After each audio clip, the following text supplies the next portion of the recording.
Rumah Kades Kohot digeledah, Bareskrim disambut 10 pengawal pribadi Arsin, istri ikut diperiksa.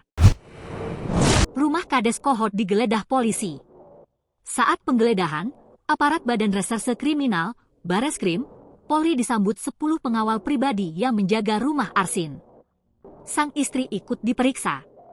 Bareskrim menemukan modus bagaimana Arsin dan kawan-kawan membuat dokumen palsu hingga bisa saja menyeretnya sebagai tersangka terkait pagar laut di Tangerang sepanjang lebih dari 30 km yang heboh diperbincangkan. Termasuk rumah digeledah hingga istri Arsin ikut terseret pada Senin, 10 Februari 2025, malam. Pada Senin malam, Bareskrim mendatangi kediaman Arsin. Penggeledahan dilakukan oleh sejumlah anggota Polri terdiri dari penyidik Bareskrim Polri dan Inafis Polresta Tangerang.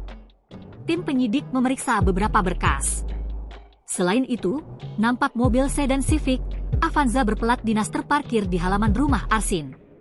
Usai menggeledah ruang kepala desa, pihak Bareskrim Polri dan Inafis juga turut menggeledah ruangan sekretaris desa Kohot. Petugas tampak melakukan penggeledahan secara detail, dengan membuka loker hingga lemari berkas milik para pejabat desa tersebut. Di ruangan sekretaris desa Kohot pula terdapat sebuah foto Kades Arsin yang terpampang di bawah foto Presiden Prabowo dan Wakil Presiden Gibran Raka Buming Raka. Dalam penggeledahan di kantor desa setinggi 2 lantai itu, tak ada satupun terlihat pejabat desa Kohot yang tampak hadir. Di samping itu, anggota keluarga dan istri kepala desa Kohot, Arsin, juga turut diperiksa Bareskrim Mabes Polri terkait pagar laut pada Senin, 10 Februari 2025, malam. Download Tribun X sekarang, menghadirkan lokal menjadi Indonesia.